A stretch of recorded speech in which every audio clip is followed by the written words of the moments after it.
జై శ్రీమన్నారాయణ. అందరికీ నమస్కారం అండి. భగవద్గీతలోని మన విచారాన్ని, నిరాశను, దుఃఖాన్ని తొలగించేటటువంటి సూక్తులు కొన్ని మనం తెలుసుకుందాం. మీరు ఈ వీడియో పూర్తిగా చూడండి, లైక్ చేయండి, సబ్స్క్రైబ్ చేయకపోతే సబ్స్క్రైబ్ చేయండి, సపోర్ట్ చేయండి.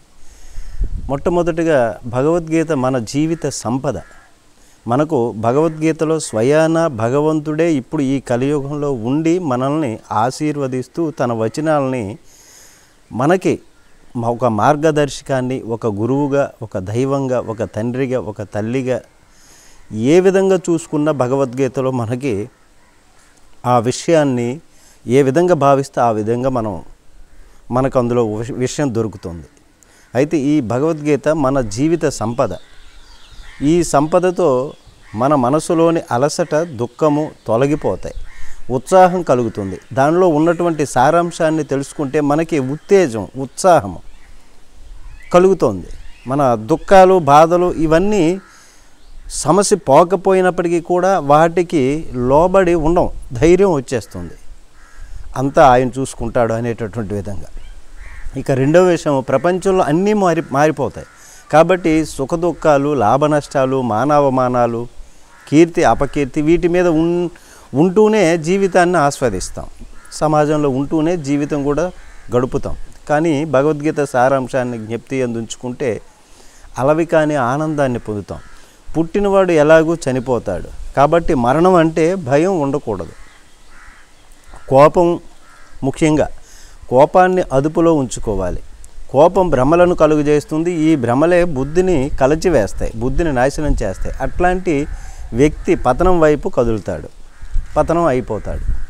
ఇక ఐదవది, మీరు దేవునికి లొంగిపోండి, దేవుడా అని శరణాగతి అయిపోవాలి. నీవే దిక్కు అనేటటువంటి విధంగా భగవంతునికి శరణాగతి అయిపోవాలి. దేవుడు మిమ్మల్ని రక్షిస్తాడు. సుఖము, దుఃఖము, భయము ఇట్లాంటివన్నీ కూడా మనలో నుంచి సుఖం వస్తే పొంగిపోవటం, దుఃఖం వస్తే కృంగిపోవటం అనేటటువంటి భావాలను కూడా తొలగిపోతాయి మనలో. ఇక ఆరవది, మీరు జీవిత పరమార్థాన్ని పొందాలి, ధర్మంతో ముడిపడి జీవించాలి, జ్ఞానాన్ని, కర్మను ఒకటిగా చూడాలి. ఇక ఏడవది, కలత చెందిన మనసును శాంతపరచడానికి, మీ మనస్సును పరిశుద్ధం చేసుకోవటానికి ఆ విధంగా భగవంతుని ధ్యాసలో మనస్సును అదుపులో ఉంచుకోవాలి. లేకపోతే అదుపు లేని మనసు శత్రువుగా మారుతుంది. ఆ శత్రువే మనల్ని నాశనం వైపు తీసుకువెళుతుంది. ఒక మనస్సుకి ఒక నియంత్రణ అంటూ ఉండాలి. మనం ఎగ్జామ్స్ రాయటానికి వెళ్తాం, దానికి సంబంధించినటువంటి సబ్జెక్టు చదవాలి, చదువుకొని బాగా జాగ్రత్తగా చదువుకొని వెళ్ళి అక్కడ వచ్చేటటువంటి ప్రశ్నకు సరైనటువంటి సమాధానం చెప్పాలి. కానీ మనకి ఇష్టం వచ్చినటువంటి తోచిన విధంగా తెలిసినా కానీ ఇదే నేనే రాస్తాను అనేటటువంటి విధంగా అంటే అదే శత్రువుగా మారిపోతుంది. అప్పుడు రిజల్ట్ ఏమొస్తుంది? ఫెయిల్ అని వస్తుంది. కాబట్టి మనం ఏం చేసినా దాని పర్యవసనాలను మనమే భరించాలి.